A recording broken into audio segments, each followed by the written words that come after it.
तो चलिए आज का टॉपिक शुरू करते हैं जो एनआरए और सीईटी पर बेस्ड होगा। तो इससे पहले मैं आप सभी को नव वर्ष की हार्दिक बधाई व आनंद शुभकामनाएं देता हूं। ये नव वर्ष आपके लिए मंगलमय हो। आजकल जब से एसएससी कैलेंडर लेके आई है, सभी छात्रों में एक चिंता का माहौल बना है जो कि सीईटी को लेकर के है।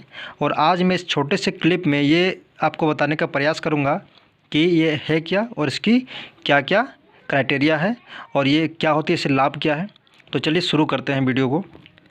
एनआरए क्या है? एनआरए का मतलब होता है ये एक एजेंसी है। ये भारत सरकार ये पॉलिसी लेकर के आई है, ये छात्रों के हित के लिए है कि कोई भी छात्र बार बार अलग अलग विभाग के लिए अलग अलग परीक्षाएं देते हैं जो कि प्रीलिम्स होता है। और उसको कोई लड़का प्रीलिम्स क्वालिफाई करता है, कोई लड़का क्वालिफाई नहीं कर पाता है और उस सभी के लिए अलग अलग प्रीलिम्स देता है। तो एनआरए ने क्या किया है, इस एजेंसी के माध्यम से आपको सभी परीक्षा के लिए प्रीलिम्स, अगर आप इसको क्वालिफाई करते हैं तो प्रीलिम्स आपका ऑटोमेटिक क्वालिफाई होगा। उसको लेकर के एक नया पॉलिसी लेकर आई है। एनआरए का मतलब होता है कि नेशनल रिक्रूटमेंट एजेंसी। ये एनआरए क्या करेगी, एसएससी, रेलवे और आईबीपीएस के सेक्टर के जितने भी एग्ज़ाम हो उसके लिए प्रीलिम्स का कंडक्ट करेगी। और आपको उसके बाद जैसे एसएससी का हो, रेलवेज़ का हो या आईबीपीएस का हो, उसके लिए सिर्फ आपको मेंस का परीक्षा देना होगा। मेंस क्वालिफाई कर जाएंगे तो आपका डायरेक्ट जो है उसके बाद जो भी इसका प्रोसीजर है, चाहे वो टाइपिंग हो, स्किल टेस्ट हो या कुछ भी हो, उसके लिए आप मतलब एलिजिबल हो जाएंगे। तो ये क्या है, इससे पहले क्या होता था कि एसएससी जैसे सीजीएल हो गया, एमटीएस हो गया या आपका सीएचएल हो गया, इसके लिए एसएससी परीक्षा लेती थी। रेलवेज़ क्या करती थी, रेलवेज़ के लिए आरआरबी है जो एनटीपीसी या अदर वैकेंसीज़ के लिए परीक्षा लेती थी। और आईबीपीएस क्या करती थी, बैंक के जैसे पीओ हो गया, क्लर्क हो गया, वो सब के लिए एग्ज़ाम लेती थी। अभी क्या हुआ है, ये सबको जोड़ करके एनआरए ने सीईटी लेकर के आया है, इम्प्लीमेंट किया है। जो कि सीईटी क्या करेगी, सभी परीक्षाओं के लिए एक ही परीक्षा लेगी जो कि आप उसके बाद मेंस के एग्ज़ाम में आप डायरेक्ट बैठ सकते हैं। तो सीईटी का मतलब क्या होता है सर? सीईटी का मतलब होता है कॉमन एलिजिबिलिटी टेस्ट।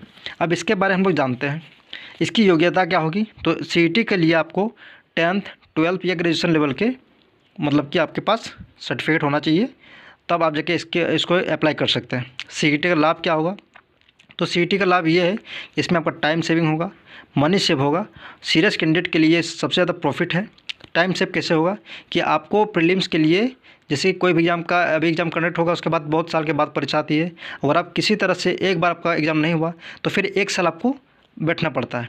तो अगर आप इस परीक्षा को एक बार पास कर जाएंगे तो आपकी वैलिडिटी 3 साल के लिए होती है, जो मैं आपको आगे बताऊंगा। ठीक है, मनी सेव कैसे होगा कि इसके लिए सबसे पहला चीज़ सीईटी में क्या होगा कि जो है इसके लिए जो इसका एग्ज़ाम सेंटर होगा आपके डिस्ट्रिक्ट में ही होगा। ठीक है, इसको आपको बाहर जाने की ज़रूरत नहीं पड़ेगा। 1 लाख प्लस इसका मतलब कि इसका दिया गया, सेंटर दिया गया है। और सीरियस कैंडिडेट को लाभ मिलेगा बहुत ज़्यादा। इसकी सिलेबस क्या होगी, तो सिलेबस अभी तक क्लियर नहीं किया गया है।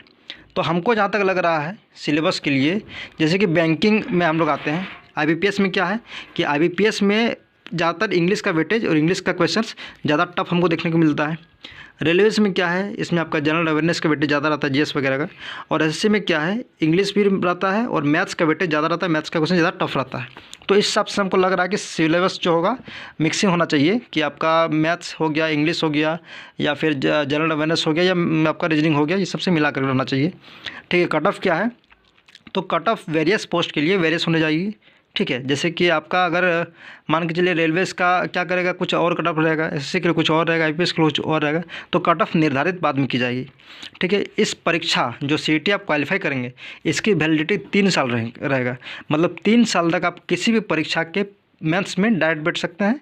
ठीक है, और उसके बाद एग्ज़ाम जो है, एग्ज़ाम आप कितनी बार दे सकते हैं, ये भी बहुत बड़ी सवाल है।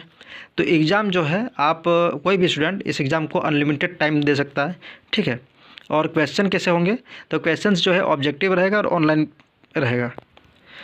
अब रहा क्वेश्चन ये कि इस परीक्षा को साल में कितनी बार कंडक्ट कराई जाएगी, तो ये परीक्षा साल में 2 बार होगी। ठीक है, कब कब होगी इसके बारे में अभी कोई जानकारी नहीं मिली है।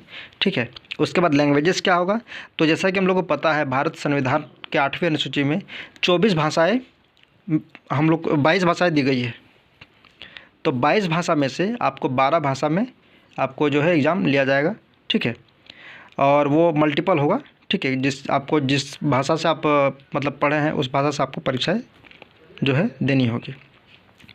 अब टाइप्स ऑफ सीईटी, तो टाइप्स ऑफ क्या होगा, 10th बेसिस पे होगा, 12th और ग्रेजुएशन बेसिस पे होगा, जो एसएससी, आरआरबी और आईबीपीएस के लिए होगा। अब सबसे बड़ा बात ये रहेगा कि सर इसके लिए अगर सबसे बड़ा क्वेश्चन ये है कि अगर कोई ग्रेजुएशन है किया हुआ है और अगर वो ग्रेजुएट आदमी सीटी क्वालिफाई करता है तो क्या वो इंटर और 10th दोनों के लिए क्वालिफाई होगा? सबसे बड़ा सवाल है। तो सर वो 10th और इंटर के लिए क्वालिफाई नहीं होगा, ठीक है। मतलब आपका जो मिनिमम क्वालिफ़िकेशन है जो आप अप्लाई किए हैं वो उस बेसिस में आपका चला जाएगा। मतलब आप 10th से अगर 10th डाले हैं एप्लीकेशन में तो आप 10th के लिए सिर्फ क्वालिफाई है, आप 12th को डाले हैं तो 12th के लिए क्वालिफाई है, और आप ग्रेजुएशन लेवल का के लिए आप पोस्ट ये किए हैं, प्रेफर किए हैं, तो ग्रेजुएशन लेवल के लिए आप क्वालिफाई हैं।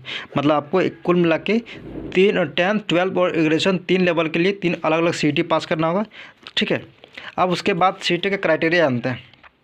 तो ऐसा सुनने को मिला है कि आरआरबी जो है, आरआरबी एक एग्जांपल लेते हैं कि अगर 200 मार्क्स का एग्ज़ाम हुआ, ठीक है, उसमें से अगर किसी भी छात्र को 160 मार्क्स आता है, अगर आरआरबी कहती है कि हमको 150 मार्क्स हमको मिनिमम मार्क्स चाहिए, तो यहाँ से लड़का क्वालिफाई हो गया है सीटी के लिए। अगर एसएससी कहती है कि हमको 160 मार्क्स लड़का वाला स्टूडेंट चाहिए, तो ये भी क्वालिफाई है सीटी के लिए, सॉरी मतलब कि मेंस के लिए। और अगर बैंकिंग कहते हैं कि हमको 170 मार्क्स जो स्टूडेंट है लाए, हमको वही सब चाहिए, तो यहाँ पे ये डिस्क्वालीफाई हो जाएगा लड़का, ठीक है, क्योंकि आपका तो 160 आया है। इसीलिए जब आपका मिनिमम स्कोर है, मिनिमम स्कोर आपको करना होगा, तब जा कर के आप मेंस के एग्ज़ाम में बैठ सकते हैं। ये एक तरह से देखा जाए तो बढ़िया भी है, ठीक है, ताकि आपको बार बार प्रीलिम्स देने की ज़रूरत नहीं पड़ेगी और मेंस में आप अच्छा स्कोर करेंगे, तब जा कर के आपका मतलब नेक्स्ट प्रोसेस में है उसके लिए आप एलिजिबल हो जाएंगे, ठीक है। तो ये हमारा छोटा सा क्लिप रहा। बहुत बहुत धन्यवाद आप सभी का।